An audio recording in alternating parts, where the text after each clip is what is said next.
In a time frame of just 200 years, we went from these massive, giant, old-growth redwoods that have been cared for and manicured to what we have now, which is just like a pitiful forest full of small trees. A lot of them are overcrowded and a long way from recovering from the damages of logging. It's really astonishing that we can justify to ourselves to continue cutting these forests.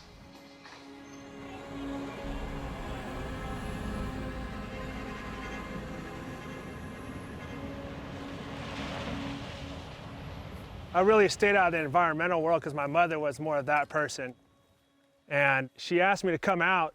I said, all right, so we started that process and Chad took us out here. And I was like, man, this is a clear cut. This is what I seen in 1992 when I was in high school. There's no difference. What's the difference? And what I heard over time was the verbiage has changed. What you can see here is roughly 5% of the timber harvest plan. There's a lot more clear cut right around the corner and down the hill from here. There's a lot of trees that are already starting to grow back, these really bright green firs and redwoods. And those are saplings from the stumps of the trees that were previously here. These trees will regenerate by themselves quite easily, so oftentimes they don't have to replant. But these little saplings burn really, really hot. They've got loads of oils in them. So once they catch, it's really hard to put out and it spreads very quickly. A redwood, once it's about 18 inches diameter at breast height, has almost a 100% survival rate of a fire of any intensity. But below that, it's a very steep curve and they start burning up very quickly. Just right up the river a ways is about 2,000 acres of timber harvest plan that was being conducted throughout the summer, and all of that logging and road building is adding silt into the rivers, and that is very, very harmful for the fish. The Noyo is a very important watershed for salmonoids in California, and we're logging all around it. Logging like this is happening all over the campgrounds. All of the big hiking and biking trails, they're all getting decimated by logging. A lot of big trees coming out to make way for small, brushy trees.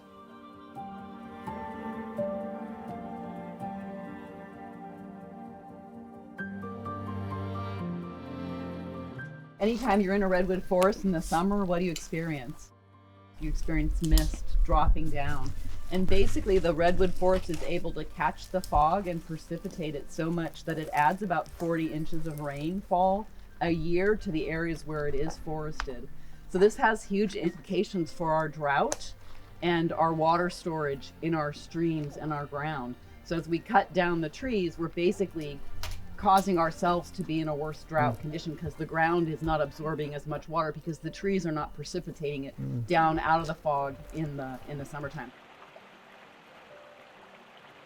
So the older trees, if you think about their base and how big they are, and then you also think about all the branches that they have up there that are capturing carbon compared to these smaller trees, the bigger trees actually capture carbon at a much faster rate than the small trees do when you actually look at the cumulative carbon. And these bigger redwood trees are the best carbon sequestration tool in the entire planet. One tree can capture the same amount of carbon as 250 regular trees, and they live for 2,000-3,000 years. So if you leave them standing, they've captured that carbon for 2,000 or 3,000 years. If you cut them down and you make them into a redwood deck, how long does a redwood deck last? 30 years, maybe tops.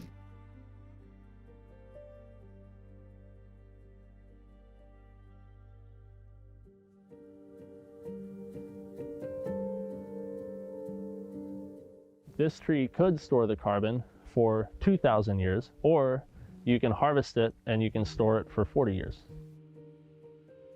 We're trying to come up with commercial solutions to sequester and store carbon. Meanwhile, we're just looking right past this obvious one that's right here. All these trees that can do it way better than any machine that we can build.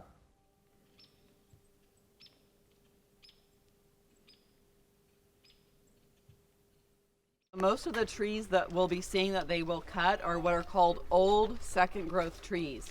So there are trees that have been growing at least 60 years and maybe upwards of 150, depending on when it was last cut where we are. The type of cutting they're doing is something that's called group selection. And what that means is they're going to cut every single tree down in that fairy circle except for one. Jackson Demonstration State Forest is 3% of the timber harvestable land in all of Mendocino County. So what's 3% of 900?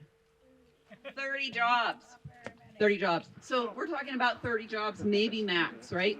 17 full-time equivalent jobs just felling the trees a year. That's it. How many jobs are in tourism?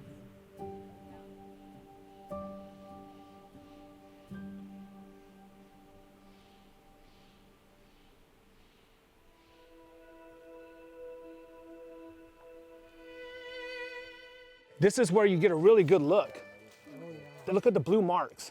So those blue rings, that's what they're gonna cut here. It's that visual right there. That's not fire prevention. Cut the big ones out and then expose it. And so when I sit down with the representatives and those officials, their words don't match my eyes. And I tell them. And they will, for some reason, you can't get them out here because I think once they see it, it's undeniable. When I showed them what I found out here, they didn't get back to me. And that's when I realized all they are legislators. That's it. They're not paying attention.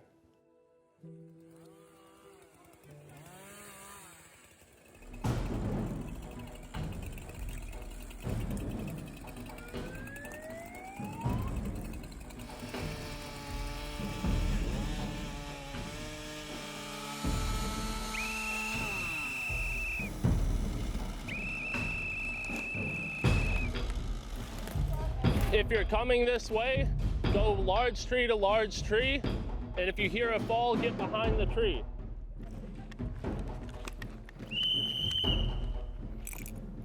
Danger!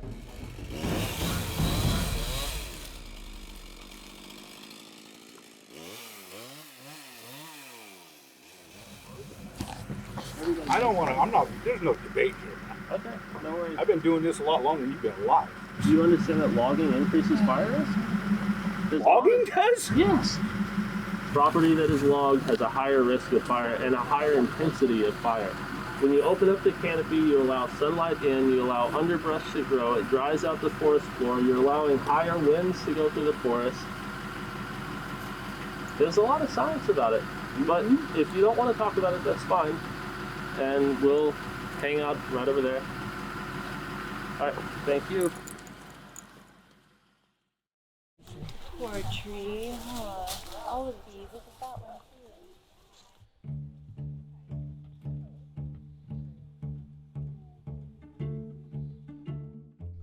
too. So this tree is not marked blue, but it is located within a proposed truck road, which means that it is slated for removal. A notable feature of this tree, there's a scar here from a cable where it was used in a past logging operation. Logging in Casper 500, it started on June 10th, and it was halted officially by CAL FIRE on June 23rd. So very, very short little logging time, and in that window, thanks to our feisty forest defenders, there were no full days of logging completed. And we hope that that stays that way. The truck road that we're standing on, it gets marked out with these orange marks that's on that tree and that tree over there, and there's more down here. So they just mark out this corridor, and anything in the middle it gets taken off, such as Gemini. This truck road is going to start on road 600 and then come up very steep terrain, go through all these really large trees, over this wet area twice, and then terminates in a brand new log deck that they're going to build. What happens to this forest if it becomes usable to Californians? It becomes lovable by Californians. It becomes protectable by Californians. the community that we're facing now, those are the people that removed us. You have to become really tough to get out of those holes that they put us in.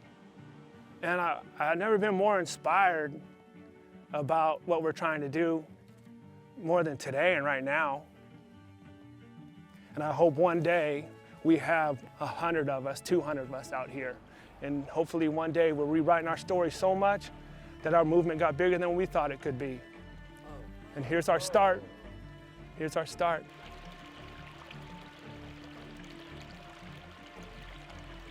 This is the place where we change policy, because we want to be able to, do our best for all of California. But as far as this place is concerned, we're pushing for a straight moratorium.